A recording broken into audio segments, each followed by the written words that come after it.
हम अपने रिश्ते को मजबूत कैसे करें। हर व्यक्ति यही चाहता है कि हमारा रिश्ता बहुत मजबूत हो, एक दृढ़ रिश्ता हो हमारा। लेकिन आज के टाइम पे है क्या? नहीं है। पत्नी चाहती है कि उसका पति उसके रिश्ते के प्रति वफादार हो, और पति भी चाहता है कि उसकी पत्नी रिश्ते के प्रति वफादार हो। दोस्त दोस्त से चाहता है कि उसका रिश्ता वफादारी का रिश्ता हो। बाप और बेटा का जो रिश्ता होता है ना, वो भी चाहते हैं कि एक वफादार हो। समाज के प्रति जो हमारी जिम्मेदारियां होती है, समाज भी हमसे यही उम्मीद करता है कि हम उसके प्रति वफादार हो। समाज से हम भी उम्मीद करते हैं कि समाज भी हमारे प्रति वफादार हो।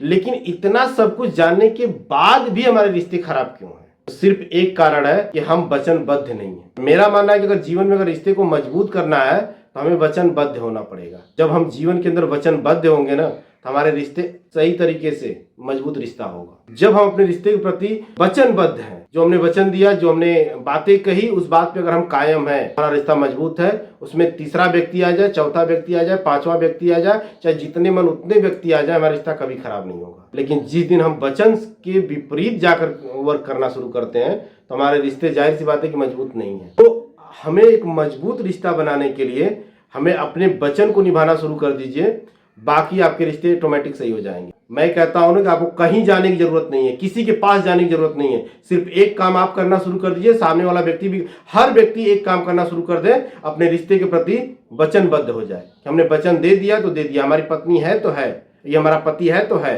ये दोस्त है तो दोस्त है। इतना सिर्फ हम वचन निभाना शुरू कर देना, तो बाकी सारी चीजें हो जाएगी।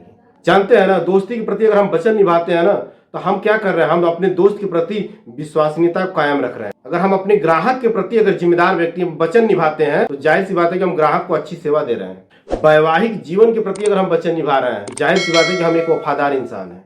शिष्टता के प्रति अगर हम वचन निभाते हैं, तो जाहिर सी बात है कि हम अशिष्टता को दूर कर रहे हैं। अगर हम देश के प्रति अपना वचन निभा रहे हैं, तो जाहिर सी बात है हम त्याग कर रहे हैं। और नौकरी के प्रति अगर हम वचन निभा रहे हैं, तो जाहिर सी बात है कि हम निष्ठावान हैं। और हम समुदाय के प्रति अगर वचन निभाते हैं, तो हम जिम्मेदार पर्सन हैं। ये होती है हमारी वचन। हम अगर जिस दिन अपने वचन को निभाना शुरू कर देना, तो हमारे रिश्ते बहुत मजबूत हो जाएंगे, हमें कहीं जाने की जरूरत नहीं है। लेकिन अगर आपने वचन दिया और वचन को नहीं निभा रहे हैं, इसका दुष्परिणाम भी बहुत खतरनाक होता है। पहला दुष्परिणाम क्या होगा कि आपके परिवार टूट जाएगा। इसका गलत जो होगा, अगर आप वचन दे रहे हो, वचन नहीं निभाएंगे, तो आपका परिवार बिखर जाएगा, टूट जाएगा।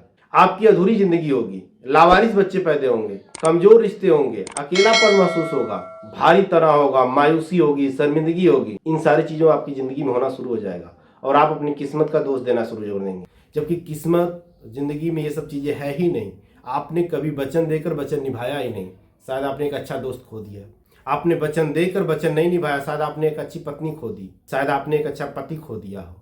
आपने वचन देकर वचन नहीं निभाया, शायद हो सकता है कि आप एक अच्छा समाज खो दें, समाज आपको खो दे। अगर समाज अगर अपनी वचन ना निभाए, तो एक अच्छा लीडर खो देता है, एक अच्छा नेता खो देता है, उसे जीवन भर नहीं मिल पाता है। अब मेरा मानना है कि हर व्यक्ति को अपने लिए वचनबद्ध होना चाहिए। इतना ही कहना चाहेंगे कि वचन दें और उस पर कायम रहें। रिश्ता लाख कोई तोड़ना चाहे, वो जीवन में कभी नहीं तोड़ सकता।